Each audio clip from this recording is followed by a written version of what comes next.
सब सुन लो, इस बार कुछ भी हो जाए दिवाली बम स्कूल में फोड़ने ही है। रोहन, पागल हो गए हो क्या? जानते हो ना रस्तोगी मैम कितनी गुस्से वाली हैं। उनकी एक आवाज से तो तुम भीगी बिल्ली बनकर क्लास में छुप जाते हो और बात करते हो स्कूल में पटाखे छोड़ने की। इम्पॉसिबल। उन्हें पता ही नहीं चलेगा। हम ये पटाखे स्कूल के पीछे जो स्टोर रूम है ना, वहाँ पर चलाएंगे। वहाँ पर कोई नहीं आता। वो स्टोर रूम ऐसे ही खाली पड़ा रहता है। और वैसे भी वो पटाखे हार्मफुल नहीं है, वो सिर्फ आवाज करते हैं और कलर छोड़ते हैं। रोहन ठीक कह रहा है मानसी, अब तुम ये फालतू की बातें करके हमारा मूड मत खराब करो। हम प्लान कर चुके हैं। अरे रस्तोगी मैम आ गई, जल्दी जल्दी अपनी सीट पर बैठ जाओ। क्या हुआ रोहन? संभव, अभी कुछ देर पहले तो तुम बड़ा एटीट्यूड से कह रहे थे कि बम पटाखे चलाओगे स्कूल में। अब रस्तोगी मैम का नाम सुनकर भाग क्यों रहे हो? पटाखे तो हम चला कर रहेंगे, वक्त तो आने दो। ये स्कूल के कुछ शरारती बच्चे जो दिवाली मनाने की अलग ही तैयारी कर रहे थे और चाहते थे कि सबकी नजरों से छुपाकर दिवाली पर पटाखे चलाएं। पर रस्तोगी मैम बहुत ही सख्त स्वभाव की थी। वो जानती थी कि उनकी क्लास के बच्चे बहुत शरारती हैं। रोहन, संभव, आशीष, तुम सब कान खोलकर सुन लो। मुझे सब पता है कि तुम बहुत शरारती स्टूडेंट हो, इसलिए मुझे जरा सा भी पता चला कि तुम सब ने किसी भी तरह की आतिशबाजी स्कूल में छोड़ी है तो फिर सजा से कोई नहीं बच पाएगा। बच्चों, कल धनतेरस है। कल स्कूल में दिवाली पूजा और सेलिब्रेशन है, इसलिए सभी बच्चे अपने अपने घर से दिवाली डेकोरेशन का सामान, दिया, मोमबत्ती वगैरह लेकर आएंगे। सभी क्लासेस के बच्चे अपनी अपनी क्लासरूम को सजाना शुरू कर चुके हैं। मैं चाहती हूँ कि आप सभी अपने क्लासरूम को बहुत सुंदर सजाओ। मानसी, ये लो, ये हैंडमेड दिए सामने बोर्ड पर लगा दो। बच्चों, कल के बाद आप सबकी दिवाली की छुट्टियां हो जाएंगी। रोहन और बाकी शैतान बच्चे आपस में इशारा करते हैं। उनके दिमाग में अलग ही योजना चल रही थी। अगले दिन रोहन और बाकी बच्चों ने अपने प्लान के हिसाब से स्टोर रूम में पटाखे छुपा दिए और क्लास में आकर बैठ गए। सब बच्चे पूजा के लिए हॉल में जाएंगे, इसलिए लाइन बना लो। और आप सब डेकोरेशन का सामान लाए हैं? यस मैम, सब बच्चे लेकर आए हैं। मैंने आपके टेबल पर रख दिया है। ठीक है, पूजा से आने के बाद आप सब क्लास को डेकोरेट करोगे। क्लास के सब बच्चे नीचे हॉल में दिवाली पूजन और सेलिब्रेशन के लिए चले जाते हैं। सब बच्चे हॉल में पूजा कर रहे थे, पर रोहन और बाकी शरारती बच्चों का ध्यान तो पटाखे छोड़ने की तरफ था। वो लोग मौका देखकर चुपचाप सबकी नजरों से बचते हुए स्टोर रूम में पहुंच जाते हैं और वहां पर खूब सारे पटाखे छोड़ने लगते हैं। पूरे स्टोर रूम में कलर फैल जाता है। तभी रस्तोगी मैम वहां आ जाती है। सब बच्चे उन्हें देखकर सहम जाते हैं। मैम, ये मेरा आइडिया नहीं था, ये सब रोहन का आइडिया था। मुझे पनिशमेंट मत देना मैम। मैम, मैंने अकेले नहीं चलाए, इन दोनों ने भी मेरा साथ दिया है। मैम, ये दोनों मुझे फंसा रहे हैं, मैं तो इन्हें मना कर रहा था। एकदम चुप। अब तुम तीनों को प्रिंसिपल मैम ही सजा देंगी। चलो मेरे साथ, मैम के पास चलो। मैंने मना किया था ना कि स्कूल में कोई भी पटाखे नहीं चलाएगा। अगर तुम में से किसी को कोई नुकसान पहुंच जाता तो क्या करते? आपके पेरेंट्स को हम क्या जवाब देते? अब आप तीनों को सजा देनी ही होगी, तभी सुधरोगे। सॉरी मैम, हमें माफ कर दीजिए प्लीज मैम। मैम, गलती हो गई, सॉरी मैम। रस्तोगी मैम अभी बच्चों को लेकर जा ही रही थी कि तभी प्रिंसिपल मैम और बाकी टीचर्स भी वहां आ जाते हैं। प्रिंसिपल मैम को आते देख बच्चे घबरा जाते हैं। रस्तोगी मैम प्रिंसिपल मैम से बात करने लगती हैं। इतनी देर में मानसी आ जाती है। रोहन, अब तुम लोगों को सजा से कोई नहीं बचा सकता। मैंने तुम्हें मना किया था, रस्तोगी मैम से पंगा मत लो। देखो, रस्तोगी मैम बहुत गुस्से में हैं। वो प्रिंसिपल मैम से न जाने क्या बात कर रही हैं। तभी प्रिंसिपल मैम बच्चों को अपने पास बुलाती हैं। बच्चों, इस तरह से कौन ड्राइंग करता है?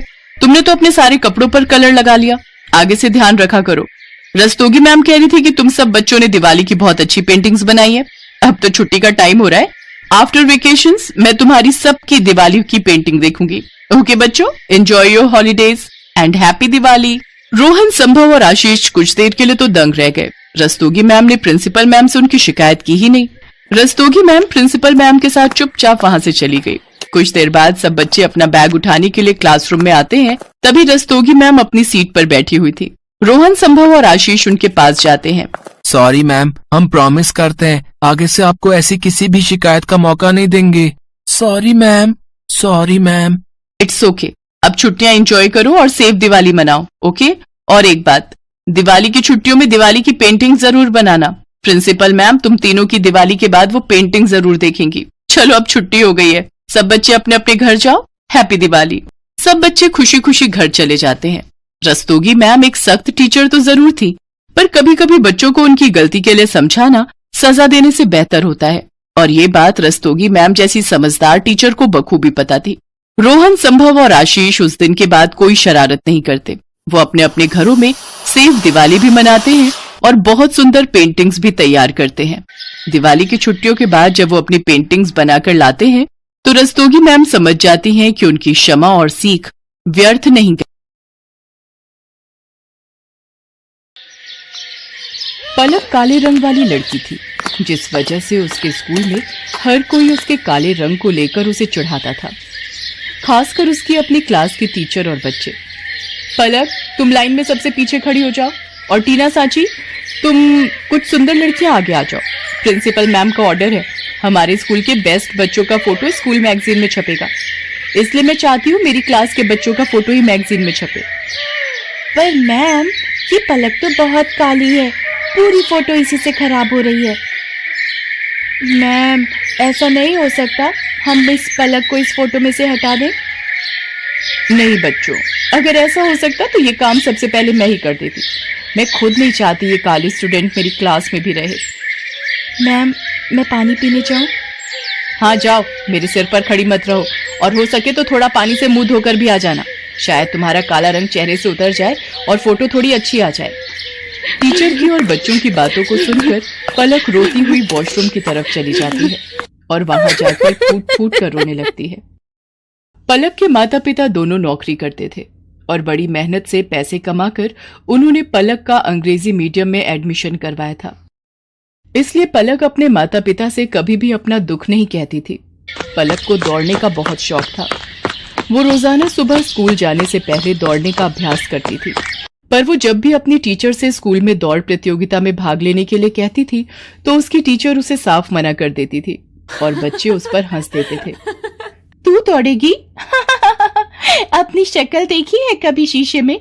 मैम तुझे कभी भी दौड़ प्रतियोगिता में नहीं लेंगी। आज तक हमेशा से टीना ही विनर रही है और आगे भी रहेगी। इतनी देर में क्लास टीचर भी आ जाती हैं। बच्चों, हमारे स्कूल को बहुत ही बड़े लेवल पर दौड़ प्रतियोगिता के लिए भेजा जा रहा है। टीना, मैंने तुम्हारा नाम प्रिंसिपल मैम को दे दिया है। ओके मैम, मैं आज से ही प्रैक्टिस शुरू कर देती हूँ। मैम, मैं भी दौड़ प्रतियोगिता में भाग लेना चाहती हूँ। नहीं पलक, मैं तुम्हें इस प्रतियोगिता में नहीं ले सकती। तुम देखने में बिल्कुल भी सुंदर नहीं हो, और अगर मैंने तुम्हें इस प्रतियोगिता में ले लिया और तुम हार गई तो प्रिंसिपल मैम मुझ पर गुस्सा होंगी। पलक रोती हुई घर आती है, पर जैसे ही वो अपनी माँ को सामने देखती है, अपने आंसू पोंछ लेती है और खाना खाने बैठ जाती है। पर उसका मन उदास था, इसलिए पलक अगले दिन स्कूल की छुट्टी ले लेती है।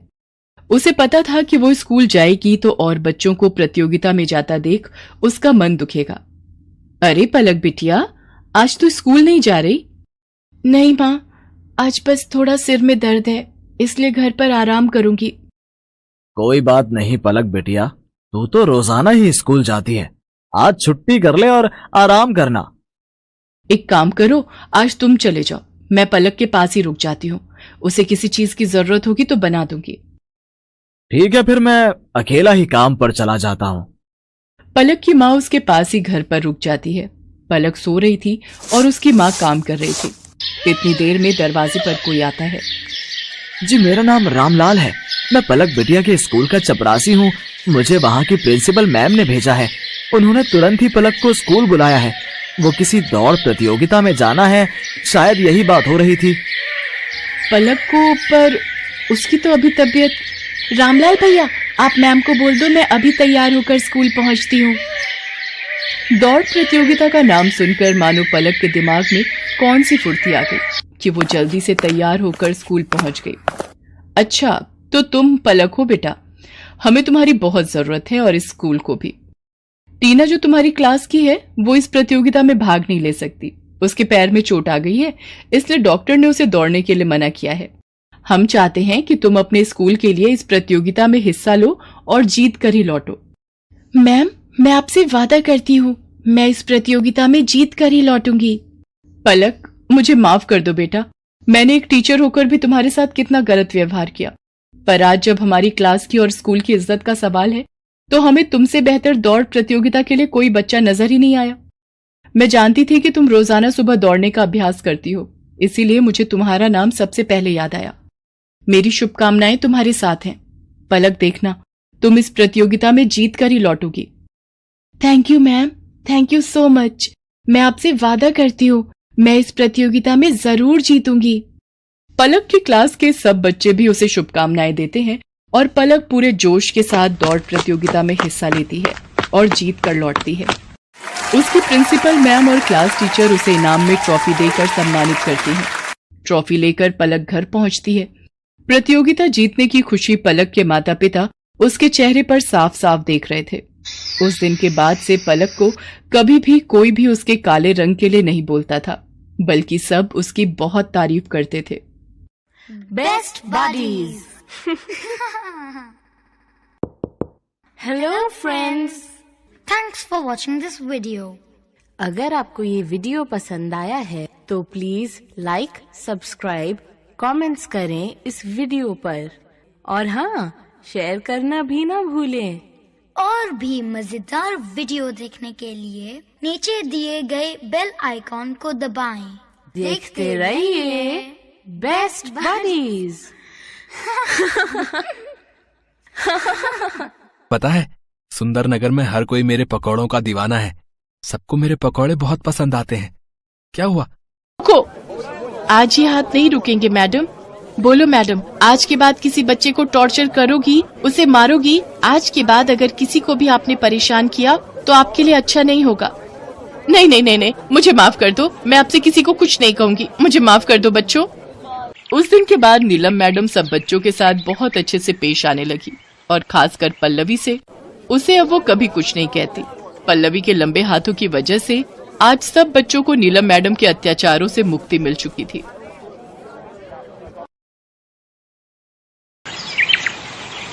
केशवी का पिता रामदीन बहुत खुश था। खुशी का कारण ही इतना बड़ा था। केशवी बिटिया कहाँ है? अरे कलावती, कहाँ हो तुम दोनों? आ रही हूँ जी। क्या हुआ? आज तो आप बहुत खुश हो जी। बापू, आपने बुलाया? हाँ बिटिया, खुशी की तो बात है कलावती। हमने जो फॉर्म भरा था ना, उसमें हमारी केशवी का नाम आ गया है। अब हमारी केशवी बड़े स्कूल में पढ़ेगी। अरे केशवी बिटिया, उदास क्यों हो गई? क्या तू खुश नहीं है कि तू बड़े स्कूल में पढ़ने जाएगी? माँ बापू, सब मेरे काले रंग का मजाक उड़ाते हैं। सब कहते हैं कि मेरा काला रंग है और इतने लंबे लंबे काले नागिन जैसे बाल हैं। ये कहकर पहले वाले स्कूल में सब मेरी हंसी उड़ाते थे। मुझे पता है इस स्कूल में भी सब मेरी हंसी उड़ाएंगे। नहीं बिटिया, वो बहुत बड़ा स्कूल है, वहां पर कोई हंसी नहीं उड़ाएगा। तुझे वहां बहुत अच्छा लगेगा। केशवी का रंग काला था, पर उसके बाल बहुत ही सुंदर और लंबे घने थे। केशवी के काले रंग के लिए उसे बहुत सुनना पड़ता था। अब नए स्कूल में जाते हुए वो बहुत डर रही थी। रामदीन और कलावती के समझाने पर केशवी स्कूल चली जाती है। सब बच्चे और टीचर केशवी को घूर घूर कर देख रहे थे। केशवी अपनी क्लास में जाती है। उसे देखकर सब बच्चे जोर जोर से हंसने लगते हैं। अरे अरे भागो, देखो ये लड़की देखने में कितनी बदसूरत है। हाँ, इसका रंग कितना काला है और इसके लंबे बाल। ओह, ये तो कितनी डरावनी, बिल्कुल भूतनी लग रही है, भूतनी। क्लास के सब बच्चे केशवी को भूतनी भूतनी कहकर क्लास से बाहर भागने लगते हैं। केशवी का रोना निकल आता है। तभी उनकी क्लास टीचर आ जाती है और वो बच्चों को डांट कर बिठाती है। ये क्या शोर मचा रखा है? चलो अपनी अपनी सीट पर बैठो। और तुम लड़की, क्या नाम है तुम्हारा? जी वो मेरा नाम। क्या बात है, काली होने के साथ साथ गूंगी भी हो क्या? पता नहीं आज का दिन कैसा जाएगा। इतनी भद्दी शक्ल की लड़की हो तुम। जाओ सीट पर बैठो। तभी क्लास में दूसरी टीचर आ जाती है और वो केशवी को बैठा हुआ देखती है। सुनैना मैडम, ये न्यू एडमिशन आई है क्या क्लास में? हाँ दीपिका मैडम, है तो गरीब, पर वो मुफ्त फॉर्म भरा होगा, उसी वजह से एडमिशन मिल गया, वरना इतने बड़े स्कूल में एडमिशन कहाँ मिलता है। लड़की का भले ही रंग काला है, पर बाल देखो कितने लंबे हैं। वैसे एक बात बोलूं, जरा कान इधर लाना। टीचर दीपिका टीचर सुनैना के कान में कुछ कहती है, जिसे सुनकर टीचर सुनैना चौंक जाती है। अगले दिन से टीचर सुनैना का व्यवहार केशवी के साथ बिल्कुल बदल जाता है। केशवी बेटा, क्या तुम थोड़ी देर स्कूल में मेरी हेल्प के लिए रुक सकती हो? मेरी अलमारी बहुत फैली हुई है, मैं सोच रही थी समेट कर घर जाऊंगी। जी मैं रुक जाऊंगी, मुझे तो अच्छा लगेगा टीचर जी अगर मैं आपकी मदद करूं। टीचर सुनैना के कहने पर केशवी रुक जाती है। केशवी बेटा, तुम्हारे बाल बहुत सुंदर हैं, काश मेरे बाल भी इतने ही सुंदर होते।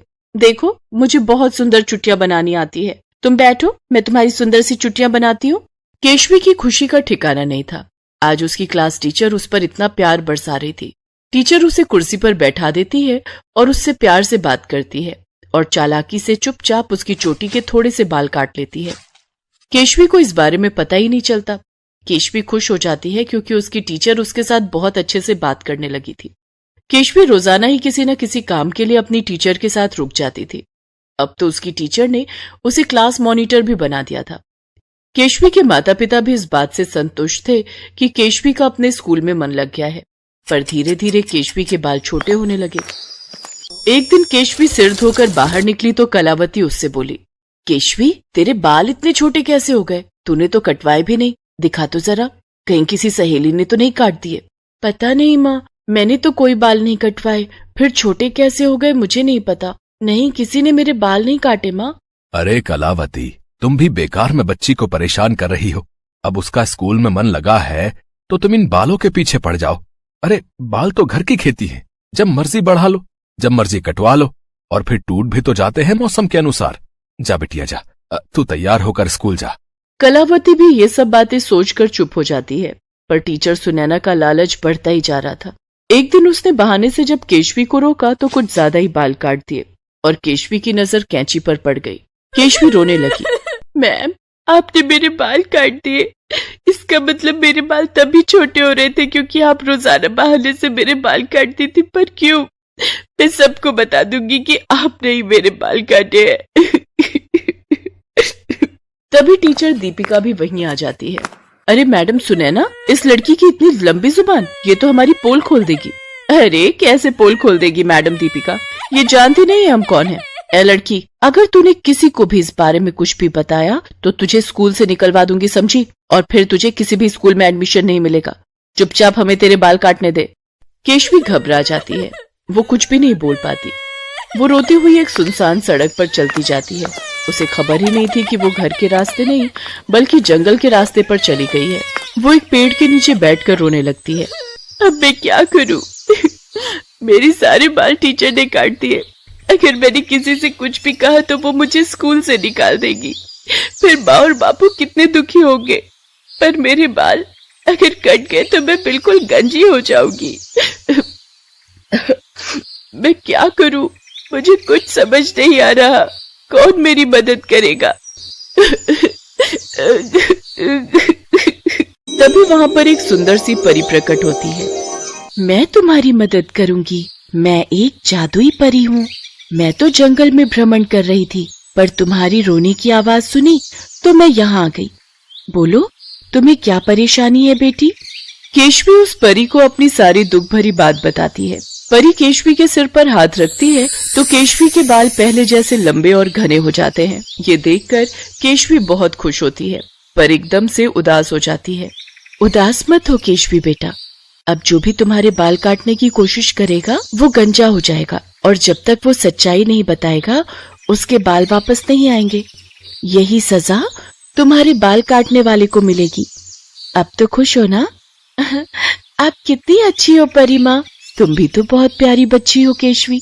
चलो अब मैं चलती हूँ, मुझे अपने परीलोक रात होने से पहले लौटना है। इतना कहकर परी अदृश्य हो जाती है और केशवी खुशी खुशी घर आ जाती है। अगले दिन केशवी के लंबे बाल देखकर टीचर सुनैना हैरान रह जाती है। वो तो पूरी लालच से भर जाती है और सबके जाने के बाद जैसे ही टीचर सुनैना केशवी के बाल काटने लगती है, केशवी के बाल तो नहीं कटते पर टीचर सुनैना पूरी गंजी हो जाती है। टीचर दीपिका ने भी टीचर सुनैना का साथ दिया था, इसलिए वो भी गंजी हो जाती है। मैं गंजी कैसे हो गई दीपिका मैडम? आप भी गंजी हो गई, हम दोनों गंजे हो गए। ये कैसे हुआ? हाँ सुनैना मैडम, मैं भी गंजी हो गई, हम दोनों गंजे हो गए। अब हम दोनों इस क्लास से बाहर कैसे जाएंगे? सब हमारी हंसी उड़ाएंगे। हमारे बाल कहाँ चले गए? आप दोनों के बाल अब तब तक वापस नहीं आएंगे जब तक आप प्रिंसिपल मैडम और सबके सामने अपनी गलती को स्वीकार नहीं करोगे। परी माँ ने आप दोनों के बाल छीन लिए। अब आया मजा। किसी के बाल काटकर आप कितना खुश हो रही थी। मैं अभी प्रिंसिपल मैडम और बाकी स्टाफ टीचर्स को बुलाकर लाती हूँ। केशवी सबको बुलाकर लाती है और सबके सामने सच्चाई आ जाती है। सुनैना और दीपिका अपनी गलती मान लेती हैं। वो दोनों केशवी के बाल काटकर बेचा करती थी। वास्तव में वो बाल बेचने का व्यापार करती थी। सुनैना मैडम, दीपिका मैडम, आप दोनों को शर्म आनी चाहिए। आप दोनों टीचर के नाम पर धब्बा हो। हमारे स्कूल की सारी इज्जत आप दोनों के कारण गिर जाती अगर आज केशवी हमें इस बारे में ना बताती। पैसे की लालच में आप अपना टीचर का पद भी भूल गई कि टीचर तो भगवान का रूप होते हैं। आप दोनों को शर्म आनी चाहिए। मैं आप दोनों को अपने स्कूल से इसी समय निकाल रही हूँ और आपको किसी भी स्कूल में टीचर की नौकरी नहीं मिलेगी। मैं सारे स्कूल्स में अभी फोन करके मना कर दूंगी। आपके सारे सर्टिफिकेट छीन लिए जाएंगे। केशवी बेटा, वेरी गुड, तुम बहुत बहादुर बच्ची हो, तभी तो परी माँ के रूप में गॉड ने तुम्हारी हेल्प की। गॉड ब्लेस यू बेटा।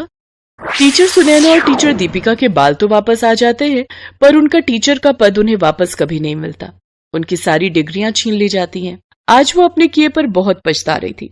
समाज और रिश्तेदार में उनका बहुत अपमान होता है। उस दिन के बाद केशवी से सबने प्यार से बात करनी शुरू कर दी। अब कोई भी केशवी के काले रंग से नफरत नहीं करता था। Best buddies. Hello friends, thanks for watching this video. अगर आपको ये वीडियो पसंद आया है तो प्लीज लाइक, सब्सक्राइब, कमेंट्स करें इस वीडियो पर और हाँ, शेयर करना भी ना भूलें। और भी मजेदार वीडियो देखने के लिए नीचे दिए गए बेल आइकॉन को दबाएं। देखते रहिए बेस्ट बडीज।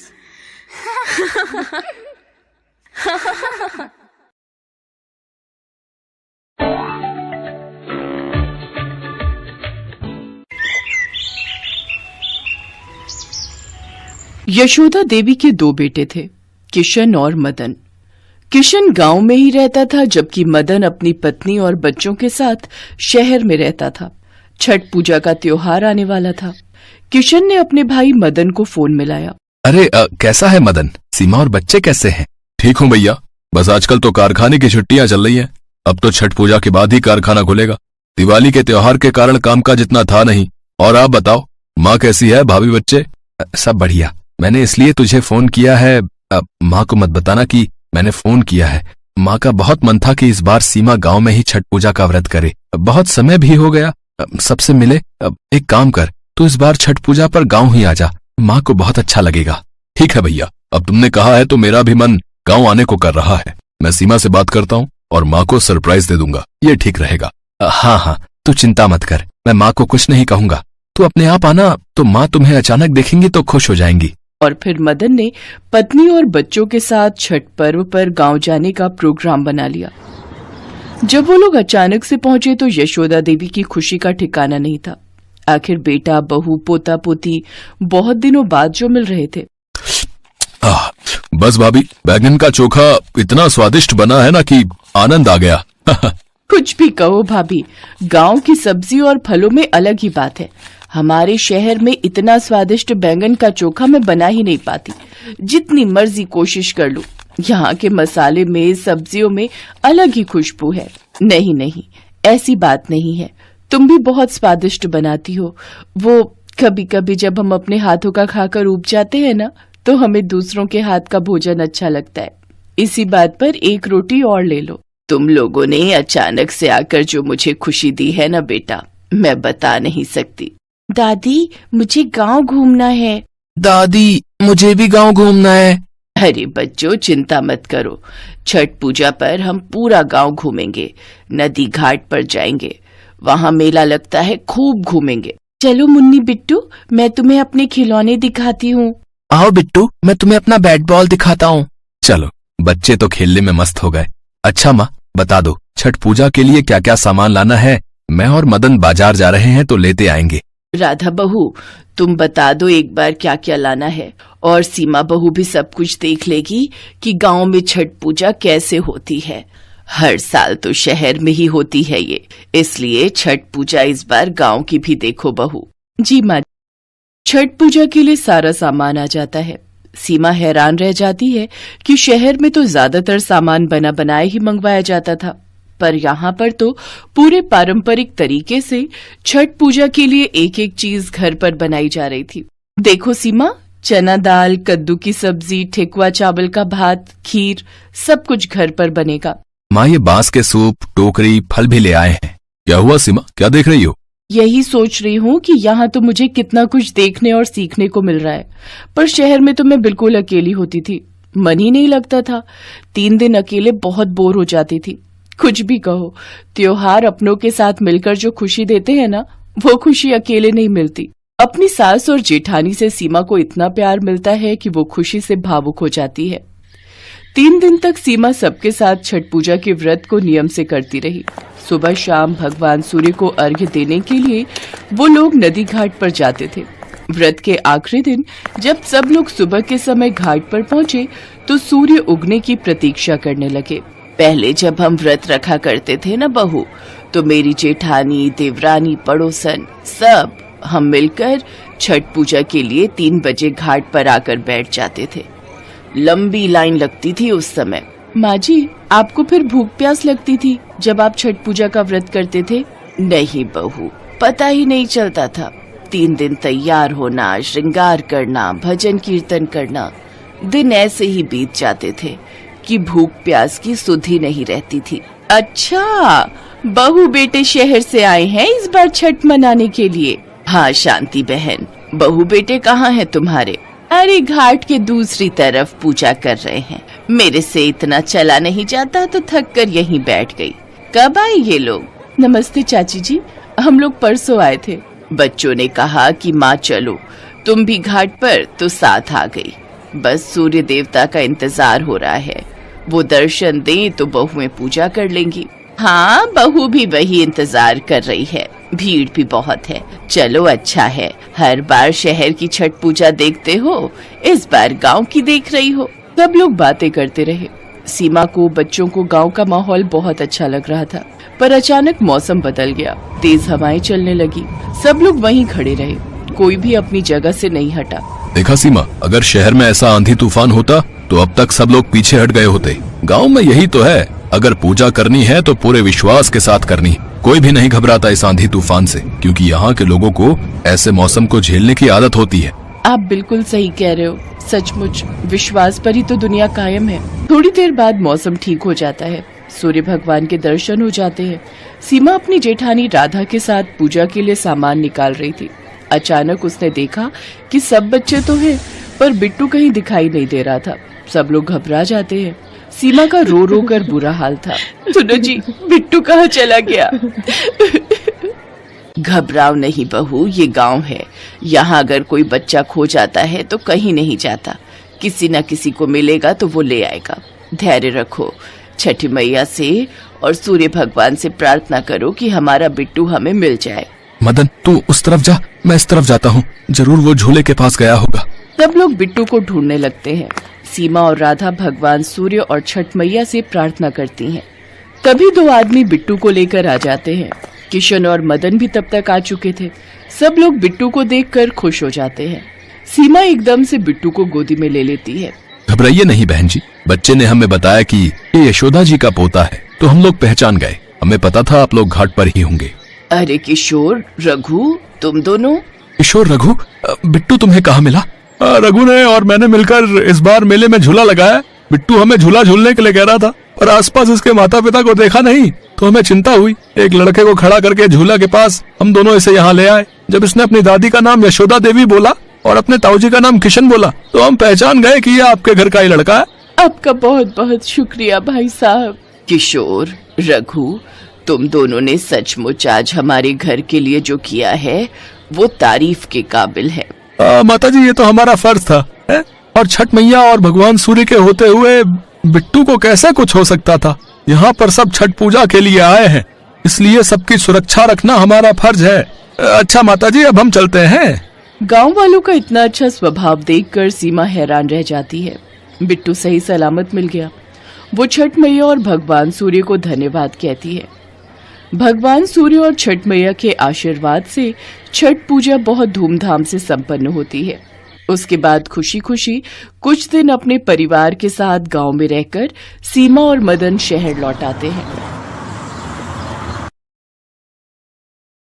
छठ पूजा के दिन नजदीक आ रहे थे। सुरेश बड़ी मेहनत से दिन रात एक करके बांस के सूप और दौरा तैयार कर रहा था, पर आज वो जब उन्हें बाजार में बेचने गया तो एक भी दौरा और सूप नहीं बिका। वो थका हारा घर वापस लौट आया। अभी छठ पूजा को 3 दिन बाकी है। छठ मैया का नाम लेकर कल दोबारा फिर सूप और दौरा बेचने जाना। मुझे विश्वास है छठी मैया हमारी सहायता जरूर करेंगी। माँ, छठ पूजा में तुम खीर पूरी बनाओगी ना? हाँ हाँ, मुझे भी खीर पूरी खानी है और मुझे 2 कटोरी भर कर देना और भानु भैया को 1। बड़ी आई 1 कटोरी देने वाली। माँ, अगर ये 2 लेगी तो मैं भी 2 कटोरी ही खाऊंगा। अरे तुम दोनों लड़ो नहीं, मैं तुम दोनों को बराबर ही दूंगी मेरे प्यारे बच्चों। हे छठ मैया हमारी मदद करो, इनका सामान बिक जाए। आपके नाम में बहुत शक्ति है माँ, आपने हमेशा दुखियों की सहायता की है छठ मैया। सरला छठ मैया को याद करती है और उनसे प्रार्थना करती है। उधर सुरेश बांस से बनाए सूप और दौरा बेचने निकल पड़ता है। दौरा ले लो, सूप ले लो। बहन जी क्या दूं? कुछ खरीद लो भैया जी, आज सुबह से बोनी नहीं हुई। सुनो जी, बड़ी दुकान से खरीदेंगे। पता नहीं ये बांस की टोकरी तो पुरानी लग रही है और सूप भी मैले हैं। भैया ये बांस कच्चा इस्तेमाल किया हुआ है। नहीं नहीं, हमें नहीं लेने। अरे खरीद लेती, उस बेचारे की भी थोड़ी कमाई हो जाती। ले लो भैया सूप, ले लो बांस की टोकरी ले लो। सब लोग बड़े बाजारों से खरीद रहे हैं, क्या करूं छठी मैया, मेरी मदद करो माँ, कोई भी नहीं खरीद रहा माँ। सुरेश निराश होकर घर वापस आ जाता है। कुछ खाने को नहीं है जी, थोड़े से चावल रखे थे, भानु और सोनम को उबाल कर दे दिए हैं। सरला, छठ मैया का नाम लेकर ही आज भी ये टोकरी और सूप बेच रहा था, पर किसी ने भी नहीं खरीदे। तुम कहती हो छठ मैया बहुत दयालु है, वो हम गरीबों की जरूर सुनेंगी, पर अगर कल भी मेरी कमाई नहीं हुई तो मुझ गरीब की छठ पूजा का क्या होगा? कैसे छठी मैया को खीर पूरी और ठेकुआ का भोग लगेगा? शांत हो जाइए, कोई बात नहीं। छठी मैया को हम प्रेम और भक्ति से एक फूल भी अर्पण करें तो वो प्रसन्न होती है। अब सो जाओ, फिर सुबह तुम जल्दी उठ जाओगे। सुरेश का मन परेशान था। सरला भी सो रही थी और सुरेश सुबह तड़के ही उठकर घर से निकलने लगा। अभी तो 4 बजे हैं, आप बहुत जल्दी उठ गए। हाँ, मैं सोच रहा हूँ बाजार खुलने से पहले ही पहुँच जाता हूँ। सुबह सुबह लोगों का आना शुरू होता है, शायद कोई खरीद ले। सूप ले लो, दौरा ले लो। ए छठी मैया, आज कोई ग्राहक आ जाए, मेरी विनती सुनो मैया। घर पर सरला भी सोच में होगी, मैं आज खाली हाथ घर नहीं जा पाऊंगा माँ। टोकरी और सूप लेकर बैठे बैठे सुरेश को शाम हो जाती है, पर ना जाने लोग उसकी ओर देखते और मुंह फेर कर सामान अच्छी दुकान से खरीदने लगते। शायद बेचारे गरीब सुरेश के फटे हाल कपड़े और मैली चप्पल देखकर ही लोग उससे कुछ भी नहीं खरीद रहे थे। वो बेचारा भी क्या करता, भला उस गरीब पर कौन दयालु होता। सुरेश हिम्मत हार चुका था। वो रोने लगा और अपना सामान लेकर वापस घर चल पड़ा। मैं घर जाकर बच्चों को क्या जवाब दूंगा? सरला का छठ पूजा का व्रत है, वो शाम को क्या खाएगी? ए छठी मैया, हम भक्तों के विश्वास की लाज रखो माँ। कहाँ हो मैया, मेरी मदद करो मैया। रोते रोते परेशान हालत में सुरेश घर की ओर जा रहा था। अचानक चक्कर खाकर वो जमीन पर गिर पड़ा। नारायण नारायण, देवी छठी, ये आपकी कैसी लीला है माँ? आपका भक्त सुरेश बेहोश होकर धरती पर गिर गया है। घर पर इसकी बीवी